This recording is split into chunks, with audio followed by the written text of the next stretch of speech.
तो शर्ट का कॉलर बनाने के लिए गाइस सबसे पहले हमें ये हमारा बैन हो गया कॉलर का। ये बैन को हमें इस तरह से मोड़ करके इसके नीचे की तरफ सिलाई मारना है।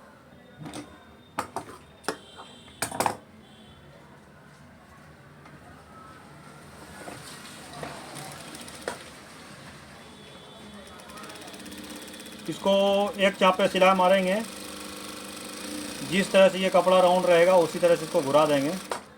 और दूसरी भाई गलती क्या करते हैं कि ये कपड़ा में जो है खुटका नहीं मारते हैं, तो आपको ये इसको फिनिशिंग के लिए इसमें चटका मारना पड़ेगा, ताकि ये हमारा जो कपड़ा ये शेप से एकदम बैठेगा आकार से। न तो ये जो कपड़ा है टान लेता है, ऐंठ जाता है, जिसकी वजह से कॉलर जो है टानने लगता है। और दूसरी गलती करते हैं क्या, इसको कपड़ा को निकालते नहीं। तो इस कपड़ा को आपको सबसे पहले निकाल लेना है।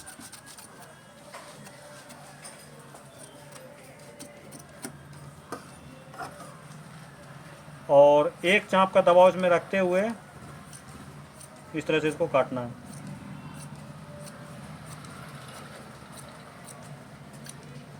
तो ये हमारा बैन हो गया। अब कॉलर का एक पल्ला हमें बनाएंगे। तो कॉलर का पल्ला बनाने के लिए ये हमारा कॉलर हो गया।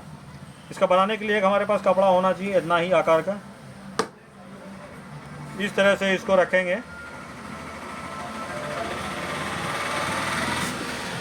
इसको रखने के बाद हमें इस पेस्टिंग में सटा करके सिलाई नहीं मारना है। एक धागा इससे जब हट के सिलाई रहेगा तो हमारा ये जो है जब पलटेगा ये कॉलर तो काफ़ी खूबसूरत बनेगा। नहीं तो होता क्या है कि ये जो है सही नहीं लगता देखने में, तो आपको वो गलती नहीं करना है। तो एक धागा छोड़ करके आपको सिलाई मारना है इसमें। यहाँ पर आपको आते हैं नोक से जरा से पहले, पेस्टिंग के नोक के जरा से पहले इसको यहाँ पे सुई फंसा लेना है। फंसाने के बाद इसमें धागा डालना है। धागा डालने के बाद एक चाँप इसको चलाएंगे। चलाने के बाद इस तरह से इसको धागा टान लेंगे। टानने के बाद इसको अंदर करेंगे। ये हमारा टाना हुआ रहना चाहिए, ना तो कॉलर सही नहीं बनेगा। नीचे वाला कपड़ा जो है इसको टान के रखना है, तभी हमारा कॉलर सही बनेगा।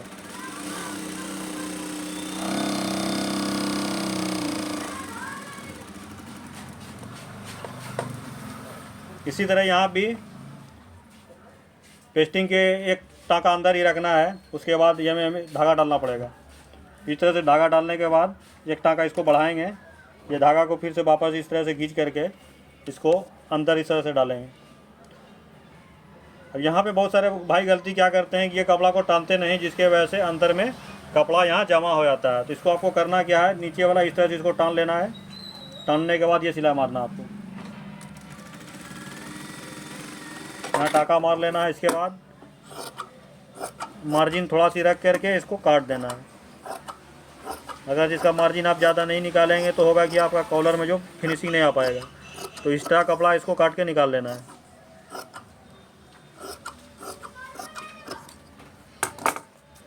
पलटाने के लिए हमें इस तरह से यहाँ इसको पकड़ना है। अभी धागा इसको नहीं खींचना, पहले हाथ से इसको इस तरह से करना है, हल्का से इसको खींचना है।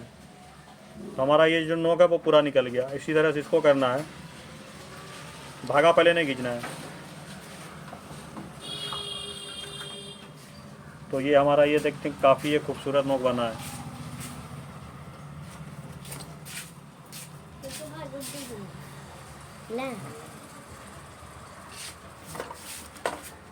तो इस तरह से अभी जो ज़्यादा सिलाई चल रहा है कॉलर में वो हाफ चाँप का चल रहा है। तो हाफ चाँप का जब इस पर सिलाई मारेंगे तो वो काफ़ी खूबसूरत दिखेगा।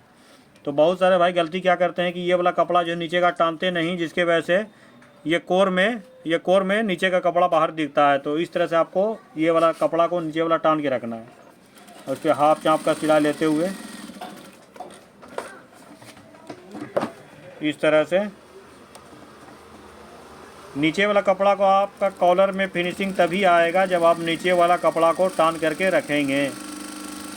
तो आपको नीचे वाला कपड़ा को हमेशा टान कर रखना होगा, तभी आपका कॉलर जो बनेगा वो देखने के लायक होगा।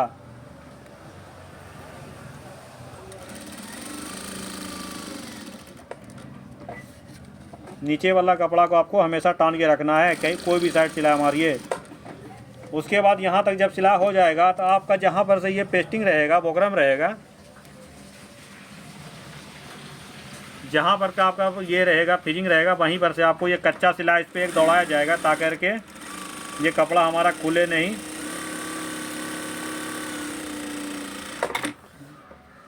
इस पेस्टिंग के बाहर जो कपड़ा था उसको हम काट करके निकाल लेंगे, इसको निकाल लेते हैं। पेस्टिंग के बराबर ये कपड़ा होना चाहिए, न ज़्यादा न कम। तो ये हमारा पल्ला बन करके कॉलर का तैयार है। तो इसको हम करेंगे अब क्या, इसको इस तरह से बराबर करके, यहाँ भी बराबर करके एक यहाँ पे चटका मार लेंगे।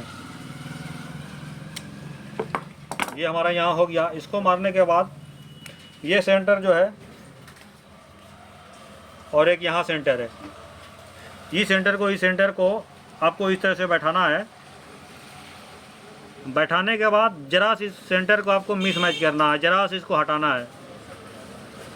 ये जो बैन रहेगा इस तरफ ये रहेगा, इस तरफ, और कॉलर जो रहेगा जरा सा आगे रहेगा।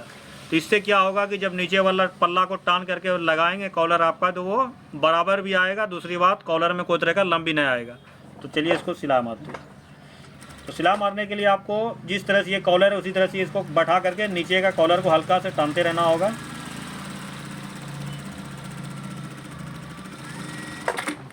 ये हमारा इतना सी सिलाई हो गया। इसके बाद यहाँ बीच में जहाँ से सिलाई मारा था वहाँ पर से पकड़ के इस तरह से इसको राउंड शेप में घुराते हुए यहाँ पर इसको लाएंगे। बैन को भी हल्का सा आगे बढ़ा देंगे, जरा सा एक सूद। इस तरह से इसको रखने के बाद फिर यहाँ से सिलाई मारेंगे। यहाँ भी कॉलर को नीचे टान करके रखना होगा। तो ये हमारा तैयार हो गया। उसके बाद एक कपड़ा लेना है हमें जो नीचे बैन के में एक्स्ट्रा कपड़ा लगेगा। तो इसको ले करके आपको इस तरह से बैठा करके राउंड, जिस तरह से ये बैन है इसको हल्का सा राउंड करना होगा।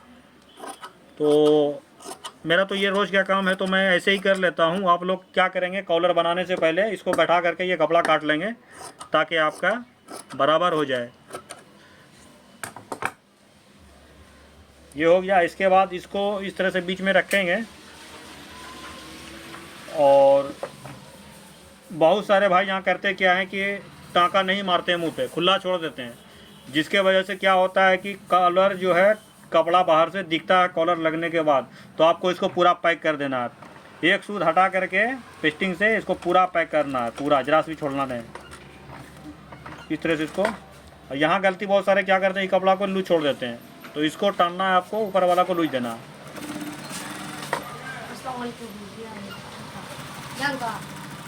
इस तरह से इसको टान करके नीचे वाला को पल्ला को टानेंगे। जिस तरह से ये कपड़ा मैंने राउंड काटा था उसी तरह इसको बैठा करके सिलाई खाली आपको मार देना है। यहाँ पर जब आएंगे तो यहाँ भी बहुत सारे गलती क्या करते हैं कि इसको टानते नहीं, कपड़ा को लूज कर देते हैं, जिसके वजह से जब बैन तैयार होता है कॉलर बनने के बाद तो नीचे वाला कपड़ा जो वो लूज हो जाता है। तो इस तरह से आपको यहाँ टान लेंगे हल्का सा। इसके बाद इसमें सिलाई मारेंगे। तो यहाँ भी टाँका मार लेना है। टाँका मारने के बाद इसको इसी आकार में काट देना है जैसे ये कटा हुआ था पहले से, इस तरह से। इसको काटने के बाद बहुत सारे भाई का जो है ये नोक सही से निकल नहीं पाता। तो इसको निकालने के लिए सबसे पहले इस तरह से इसको इधर मोड़ेंगे, फिर इसको इधर इस तरह से मोड़ेंगे। मोड़ने के बाद दाब करके जब ऐसे निकालेंगे तो ये हमारा जो है कॉलर का आकार जो है काफ़ी बेहतर दिखेगा। ये आप देख सकते हैं, काफ़ी है बेहतर दिख रहा है। तो इसी तरह इसको भी पलटाएंगे दोनों तरफ का मोड़ करके। इसके बाद ऊपर के साइड में इसको हल्का सा नाखून मारेंगे। नाखून मारने के बाद इस तरह से उल्टा तरफ से भी इसको नाखून मारेंगे ताकि आपका कपड़ा जो है वो क्लीन रहे, ना कि जमा हो। ये होने के बाद इसमें आपको एक चाप पे सिलाई, ये कॉलर के बराबर से टाँका मार करके आपको सिलाई मारनी है।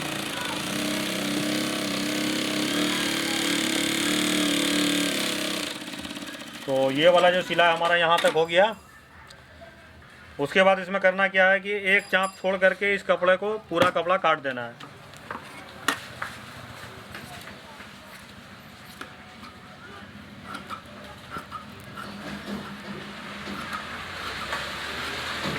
इस तरह से इसको काट करके निकाल लेंगे। जिस तरह से ये हमारा बैंड राउंड है उसी तरह से कपड़ा का भी राउंड होना चाहिए, तभी आपका फिनिशिंग से कॉलर लगेगा, नहीं तो कपड़ा जमा हो जाएगा।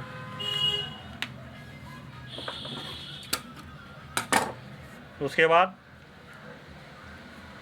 यहीं पे बहुत सारे भाई गलती क्या करते हैं, ये हमारा आप देख सकते हैं कि ये हमारा दोनों बराबर है।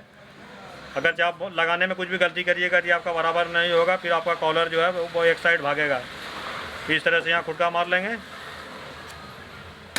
तो हमारा ये जो कॉलर है बन करके तैयार है। इसका फिनिशिंग आप लोग देख सकते हैं।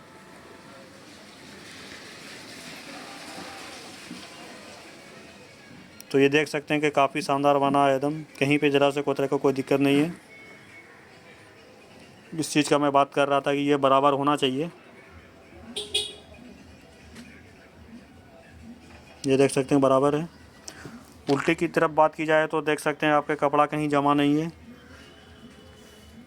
ये देख सकते हैं कहीं कोई तरह का कपड़ा जमा नहीं है। इस तरह से आपका बनाएंगे कॉलर तो काफ़ी बेहतर बनेगा, न तो कोई तरह का कोई शिकायत नहीं आएगा। तो उम्मीद करते हैं कि आपको ये वीडियो पसंद आया होगा। वीडियो पसंद आया तो लाइक कीजिए, कमेंट कीजिए, शेयर कीजिए और हमारे चैनल को सब्सक्राइब ज़रूर कीजिए।